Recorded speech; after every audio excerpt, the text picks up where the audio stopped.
Hello students, good morning. Today our topic is operating system services. Operating system किहड़ी services provide करता है ते ਉਹਦੇ ਉੱਪਰ based topic है ये. As discussed earlier, the main purpose of operating system is to provide environment for execution of the programs. Main ਜਿਹੜਾ ਦਾ purpose operating system ਦਾ ਇਹੀ ਹੈ ਕਿ ਇਹ ਜਿਹਾ environment provide ਕਰਨਾ ਜਿਹਦੇ ਵਿੱਚ programs execute ਕੀਤੇ ਜਾ ਸਕਣ. Thus, an operating system provides certain services to program and the user to those programs. Now, different provide करता है services उन programs ਨੂੰ ਤੇ ਉਹਨਾਂ ਦੇ users. तो ਕਿਹੜੀਆਂ means some of the basic services provided by operating systems are. The first one is program execution.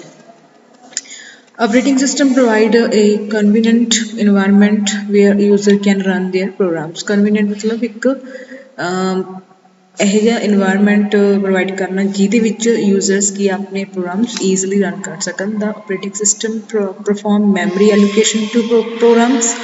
ਉਹਨਾਂ ਪ੍ਰੋਗਰਾਮਸ ਨੂੰ ਮੈਮਰੀ ਐਲੋਕੇਟ ਕਰਵਾਉਂਦਾ ਗਾ. Load them into appropriate location ਦੇ ਉੱਪਰ ਉਹਨਾਂ ਨੂੰ ਲੋਡ ਕਰਦਾ so that they can execute ਕਰ ਸਕਣ. The user need not to worry about all these task.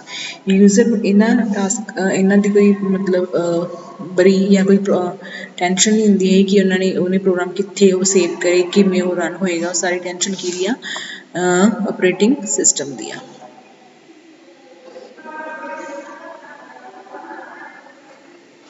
Next ਹੈ ਜੀ input output operations.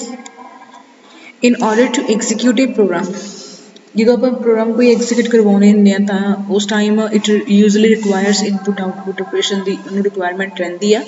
Four example it may need to read a file, read ਕਰਵਾਉਣੀ ਫਾਈਲ ਜਾਂ ਫਿਰ print ਕਰਵਾਉਣਾ ਗਾ output ਦਾ print ਕਰਵਾਉਣਾ ਗਾ. ਵੈਨ ਆਲ ਪ੍ਰਿੰਟ ਦਾ ਆਊਟਪੁੱਟ ਮਤਲਬ ਆਊਟਪੁੱਟ ਸ਼ੋ ਕਰਨੀ ਹੈ. When all these input output operations are performed users can not control input output devices. ਜੇ ਸਾਰੇ ਆਪਰੇਸ਼ਨਸ ਜਿਹੜੇ ਹੁੰਦੇ ਆ ਯੂਜ਼ਰਸ ਪਰਫਾਰਮ ਕਰਦਾ ਗਾ ਤਾਂ ਉਹ ਇਨਪੁਟ ਆਊਟਪੁੱਟ ਡਿਵਾਈਸਿਸ 'ਤੇ ਕੰਟਰੋਲ ਨਹੀਂ ਕਰ ਪਾਉਂਦਾ. All input output performed under the control of operating system. Operating system ਦੇ ਅੰਡਰ ਹੀ ਇਨਪੁਟ ਆਊਟਪੁੱਟ ਆਪਰੇਸ਼ਨਸ ਕੰਟਰੋਲ ਕੀਤੇ ਜਾਂਦੇ ਆ ਜਾਂ ਪਰਫਾਰਮ ਕੀਤੇ ਜਾਂਦੇ ਆ.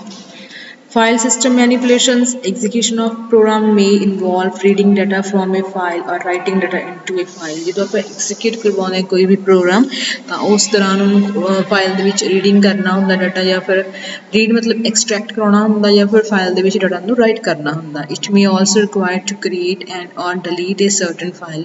ਜਾਂ ਉਸ ਟਾਈਮ ਕੋਈ ਫਾਈਲ ਡਿਲੀਟ ਕਰਨੀ ਜਾਂ ਕ੍ਰੀਏਟ ਕਰਨੀ ਹੁੰਦੀ ਹੈ during the execution of program.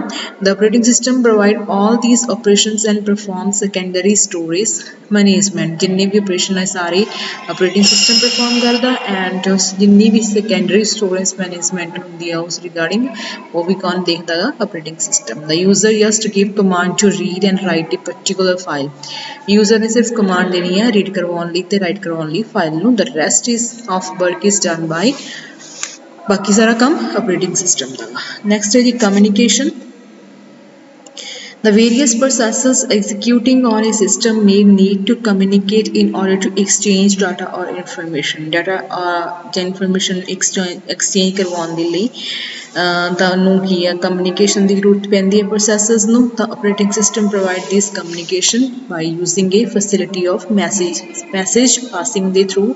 ਜੋ ਫੈਸਿਲਿਟੀ ਦੇ ਥਰੂ ਕੀ ਆ ਆਪਰੇਟਿੰਗ ਸਿਸਟਮ ਉਹਨਾਂ ਪ੍ਰੋਸੈਸਸ ਦੇ ਵਿੱਚ ਕਮਿਊਨੀਕੇਸ਼ਨ ਨੂੰ ਪੋਸੀਬਲ ਕਰਦਾ ਗਾ. ਨੈਕਸਟ ਹੈ ਜੀ error detection.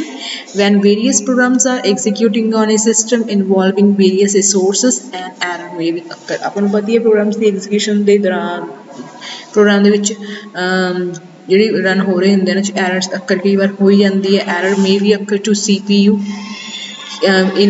may be occur in CPU 'ਚ ਹੋ ਸਕਦੀ ਹੈ, ਮੈਮਰੀ ਹਾਰਡਵੇਅਰ 'ਚ ਹੋ ਸਕਦੀ ਜਿਵੇਂ such as memory error ਔਰ ਪਾਵਰ ਫੇਲੀਅਰ ਹੋ ਗਿਆ. ਇਨਪੁਟ ਆਊਟਪੁੱਟ ਡਿਵਾਈਸਿਸ ਦੇ ਵਿੱਚ ਵੀ ਹੋ ਸਕਦੀ ਹੈ ਐਰਰ. ਐਂਡ ਯੂਜ਼ਰ ਪ੍ਰੋਗਰਾਮਸ ਜਿਵੇਂ ਕਿ ਸਟੈਕ ਓਵਰਫਲੋ ਹੋ ਗਿਆ, attempt to access illegal memory, ਗਲਤ ਮੈਮਰੀ ਲੋਕੇਸ਼ਨ ਨੂੰ ਐਕਸੈਸ ਕਰੀ ਜਾ ਰਿਹਾ ਹੈਗਾ ਤਾਂ ਉਹ ਸਾਰੀਆਂ ਐਰਰਸ ਹੁੰਦੀਆਂ ਨੇ ਜਿਹੜੀ ਪ੍ਰੋਗਰਾਮਸ ਦੀ ਐਗਜ਼ੀਕਿਊਸ਼ਨ ਦੇ ਦੌਰਾਨ ਹੋ ਸਕਦੀਆਂ ਨੇ.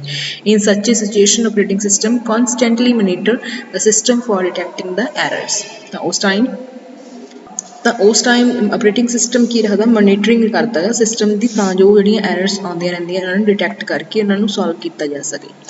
For each type of error operating system take appropriate action ਲੈਂਦਾ ਉਸ ਨੂੰ ਕਰੈਕਟ ਕਰਨ ਦੇ ਲਈ.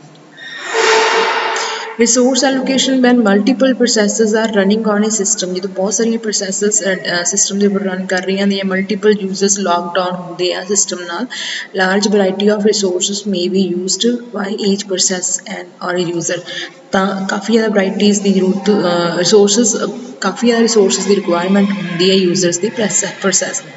These resources may be CPU cycles, ਹੋ ਸਕਦੇ ਆ main memory and input output devices. The operating system manages all these resources and allocate to the processors and the users. ਤਾਂ ਮਤਲਬ ਕਿ ਮੈਨੇਜ ਵੀ ਕਰਦਾ ਤੇ ਉਹਨਾਂ ਨੂੰ ਟਾਈਮਲੀ ਉਹਨਾਂ ਨੂੰ ਐਲੋਕੇਟ ਵੀ ਕਰਵਾਉਂਦਾ ਕਿਹਨੂੰ ਜਿਨ੍ਹਾਂ ਨੂੰ ਜ਼ਰੂਰਤ ਹੈ, ਜਿਵੇਂ ਕਿ ਰਿਸੋਰਸਸ ਨੂੰ ਜਾਂ ਫਿਰ ਯੂਜ਼ਰਸ processors ਨੂੰ ਜਾਂ ਫਿਰ users ਨੂੰ.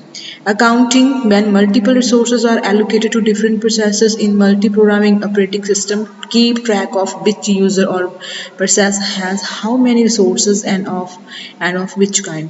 ਜਦੋਂ ਆਪਾਂ ਮਲਟੀਪਲ ਰਿਸੋਰਸਿਸ ਜਾਂ ਮਲਟੀਪਲ ਪ੍ਰੋਸੈਸਿਸ ਸਾਡੇ ਚੱਲ ਰਹੀਆਂ ਹੁੰਦੀਆਂ ਨੇ, ਮਲਟੀਪਲ ਰਿਸੋਰਸਿਸ ਅਸੀਂ ਮਲਟੀਪਲ ਪ੍ਰੋਸੈਸਿਸ ਨੂੰ ਐਲੋਕੇਟ ਕਰਦੇ ਤਾਂ ਸਾਰਾ ਜਿਹੜਾ ਮੋਨੀਟਰਿੰਗ ਕਰਨ ਦਾ, ਟਰੈਕ ਰੱਖਣ ਦਾ, ਕੀਪ ਟਰੈਕ ਰੱਖਦਾ ਗਾ ਕੌਣ ਆਪਰੇਟਿੰਗ ਸਿਸਟਮ ਕਿ ਕਿਹੜੀ ਪ੍ਰੋਸੈਸ ਨੂੰ ਕਿਹੜਾ ਰਿਸੋਰਸਿਸ ਐਲੋਕੇਟ ਕੀਤਾ ਗਿਆ, ਕਿਸ ਟਾਈਪ ਦਾ ਹੈਗਾ ਉਹ. This kind of record keeping by operating system is known as, ਇਹਨੂੰ ਅਕਾਊਂਟਿੰਗ ਬੋਲਦੇ ਆ. ਅੱਗੇ ਹੈ ਜੀ ਪ੍ਰੋਟੈਕਸ਼ਨ. ਪ੍ਰੋਟੈਕਸ਼ਨ ਕਿਤੋਂ ਕਰੇਗਾ ਉਹ, ਵੈਨ ਸੈਵਰਲ ਪ੍ਰੋਸੈਸਿਸ ਆਰ ਐਗਜ਼ੀਕਿਊਟਿੰਗ ਕਨਕਰੈਂਟਲੀ, ਜਦੋਂ ਬਹੁਤ ਸਾਰੀਆਂ ਪ੍ਰੋਸੈਸਿਸ ਕਨਕਰੈਂਟਲੀ ਇੱਕ ਟਾਈਮ ਦੇ ਉੱਪਰ ਐਗਜ਼ੀਕਿਊਟ ਹੁੰਦੀਆਂ. It is important that different processes should not interfere with each other, ਕਿ ਜਿਹੜੀਆਂ ਅਲੱਗ-ਅਲੱਗ ਪ੍ਰੋਸੈਸ ਆਪਸ ਦੇ ਵਿੱਚ ਇੰਟਰਫੇਅਰ ਨਾ ਕਰਨ. Moreover these processes should not also interfere with operating system, ਨਾ ਹੀ ਇਹ ਆਪਰੇਟਿੰਗ ਸਿਸਟਮ ਦੇ ਵਿੱਚ ਇੰਟਰਫੇਅਰ ਕਰਨ. Thus an operating system provide protection to ensure that all the access to system resources is control, ਤਾਂ ਉਹ ਪ੍ਰੋਵਾਈਡ ਕਰਦਾ protection ਕਿ ਜਿੰਨੀ ਵੀ ਐਕਸੈਸ ਹੈਗੀ ਜਿੰਨੇ ਰਿਸੋਰਸਿਸ ਦੀ ਉਹਨਾਂ ਨੂੰ ਕੰਟਰੋਲ ਕਰਦਾ ਗਾ. An operating system also provides security to the system by authenticating different user by means of passwords, artifact ਔਰ ਬਾਇਓਮੈਟ੍ਰਿਕਸ ਦੇ ਥਰੂ ਵੀ ਉਹ ਜਿਹੜੇ ਸਿਸਟਮ ਆ ਉਹਨਾਂ ਨੂੰ ਸਿਕਿਉਰਿਟੀ ਪ੍ਰੋਵਾਈਡ ਕਰਦਾ ਕਿ ਡਿਫਰੈਂਟ ਯੂਜ਼ਰ ਪਾਸਵਰਡਸ ਵਗੈਰਾ ਆਰਟੀਫੈਕਟ ਐਂਡ ਬਾਇਓਮੈਟ੍ਰਿਕ ਦੇ ਥਰੂ ਉਹਨੂੰ ਕੀ ਯੂਜ਼ ਕਰ ਸਕਣ. Only the authorized user are allowed to access the system, ਸਿਰਫ ਅਥੋਰਾਈਜ਼ਡ ਜਿਹਦੇ ਕੋਲ ਪਰਮਿਸ਼ਨ ਆ ਉਹਨਾਂ ਨੂੰ ਹੀ ਸਿਸਟਮ ਅਸੈਸ ਦੀ ਪਰਮਿਸ਼ਨ ਹੁੰਦੀ ਆ. The operating system also defend the external input output devices ਨੂੰ ਵੀ ਡਿਫੈਂਡ ਕਰਦਾ, ਰੋਕਦਾ ਗਾ, including modems, network adapter from invalid access attempt, ਤਾਂ ਜੋ ਉਹਨਾਂ ਨੂੰ ਗਲਤ ਤਰੀਕੇ ਨਾਲ ਐਕਸੈਸ ਨਾ ਕੀਤਾ ਜਾ ਸਕੇ. So these are the some services of the operating system which it provided. Next video ਵਿੱਚ ਜੋ ਆਪਣੇ ਆਪਰੇਟਿੰਗ ਸਿਸਟਮ ਰਿਗਾਰਡਿੰਗ ਟੌਪਿਕ ਹੋਣਗੇ ਉਹ ਆਪਾਂ ਡਿਸਕਸ ਕਰਾਂਗੇ. ਸੋ ਸਟੂਡੈਂਟ ਇਹ ਸਰਵਿਸਿਜ਼ ਜੋ ਹੈਗੇ ਆਪਰੇਟਿੰਗ ਸਿਸਟਮ ਦੀਆਂ ਕੰਪਲੀਟ ਹੋ ਰਿਹਾ topic. Thank you so much.